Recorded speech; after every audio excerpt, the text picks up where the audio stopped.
अस्सलाम वालेकुम my YouTube family, कैसे हैं आप सब? I hope you all doing well. आज हम करेंगे क्लास 9th के न्यूमेरिकल्स 2.6 से 2.10 तक। सबसे पहले 2.6 न्यूमेरिकल हम करेंगे। A wagon is moving on the road with the velocity 54 kilometre per hour kilometre per और को हम सेंटीमीटर पर सेकंड में हम कन्वर्ट करेंगे। ठीक है, कन्वर्ट करके हमारे पास आ जाएगा 15 metre per second. Brakes are applied suddenly, final velocity हमारे पास क्या हो जाएगी? 0 हो जाएगी।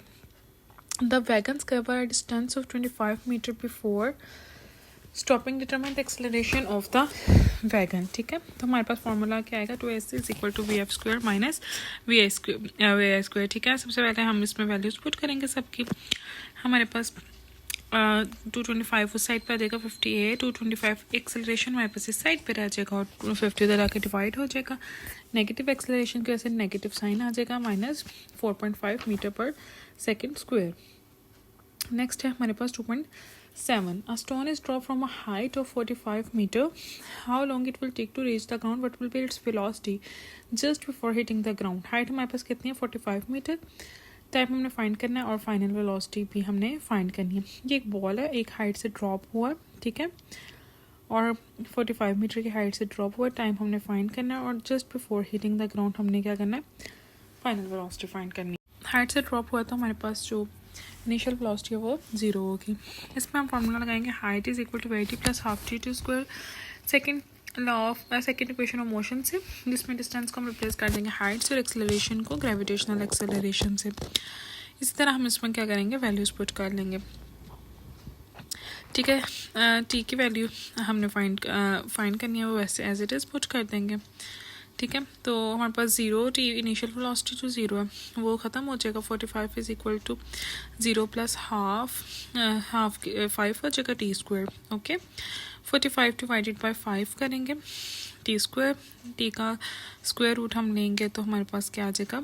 3 सेकेंड्स। टाइम हमारे पास कितना आ गया? 3 सेकेंड्स। ठीक है, उसके बाद हमने फाइंड आउट करनी है final velocity. Final velocity find out करने के लिए हम क्या करेंगे? थर्ड इक्वेशन ऑफ मोशन को यूज़ करेंगे। 2as की जगह 2gh is equal to V F square minus V I square. ठीक है, यहाँ पे हम लिखेंगे 2gh is equal to V F square minus V I square. 2g की जगह 10 पुट करेंगे, हाइट 45 है हमारे पास, वी स्क्वायर माइनस 0। ठीक है, ये हमारे पास हो जाएगा 450, 2 into 450 is equal to V F square. ठीक है, वी एफ स्क्वायर हमारे पास हो जाएगा वी एफ 900 का अंडर रूट, जो हमारे पास 30 मीटर पर सेकेंड। हमारे पास फाइनल वेलोसिटी आ गई। नेक्स्ट है 2.8.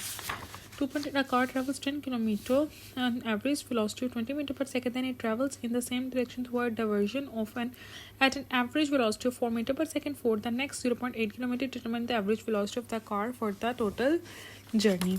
ठीक है, हमारे पास डिस्टेंस 1 दिया और 10 किलोमीटर, वेलोसिटी 1 दिया 20 मीटर पर सेकेंड, वेलोसिटी 2 दिया 4 किलोमीटर पर सेकेंड, डिस्टेंस 2 दिया हमारे पास 0.8 किलोमीटर। सबसे पहले हम उसको मीटर में कन्वर्ट कर लेंगे, 800 मीटर आ जाएगा। के लिए हम सबसे पहले डिस्टेंस के लिए हम क्या करेंगे? अरेंज करेंगे, तो हमारे पास 500 सेकेंड्स आ जाएगा फर्स्ट का टाइम और सेकंड का टाइम हमारे पास आ जाएगा 200 सेकेंड्स। अब हमने निकालनी है टोटल वेलोसिटी। टोटल के लिए हम सबसे पहले क्या करेंगे? हम total distance divided by total time. Total distance हमारे पास कितना? 10,800 डिवाइडेड बाय 700 हमारे पास क्या है? Total time. तो हमारे पास इसको करके हमारे पास फाइनल वेलोसिटी के आगे 15.4 मीटर पर सेकेंड। ठीक है, उसके बाद है हमारे पास 2.9. 2.9 में हमारे पास क्या है? A ball is drop from the top of a tower, the ball reaches the ground in 5 seconds.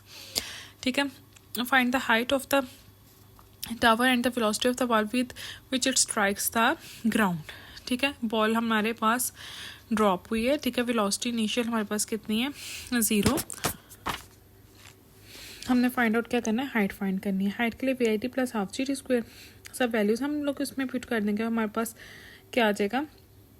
125 metre. ठीक है, फाइनल वेलोसिटी फाइंड आउट करने के लिए 2gh is equal to V F square minus V I square. Third equation of motion को हम arrange करके लगाएंगे और हमारे पास हम सबकी वैल्यूज पुट कर देंगे।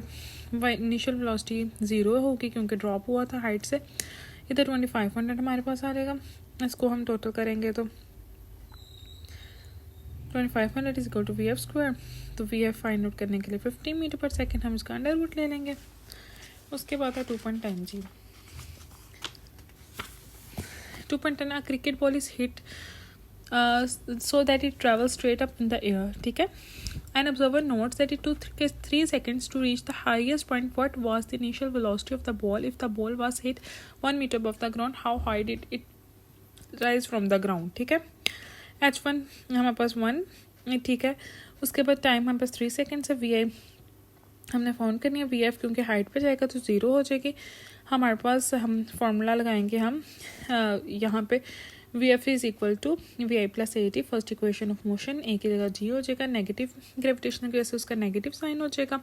हम इधर वैल्यूज पुट करेंगे तो हमारे पास इनिशियल वेलोसिटी कितनी आ जाएगी 30 किलोमीटर 30 मीटर पर सेकेंड्स। ओके। और हाइट फाइंड करने के लिए सेकेंड हाइट फाइंड करने के लिए हम सेकेंड इक्वेशन ऑफ मोशन हम अप्लाई करेंगे we T plus half G T square 30 और 3 मल्टीप्लाई हो जाएगा हाफ माइनस 10 3 स्क्वायर 90 माइनस 45 हमारे पास क्या आ जाएगी सेकेंड हाइट। तो दोनों हाइट्स को हम कर देंगे ऐड, तो हमारे पास आ जाएगी टोटल हाइट। ठीक है। टोटल हाइट हमारे पास कितनी आ जाएगी 46 मीटर। Got it. चलिए मेरे चैनल को फटाफट से सब्सक्राइब कर दें। Got it. Hurry up.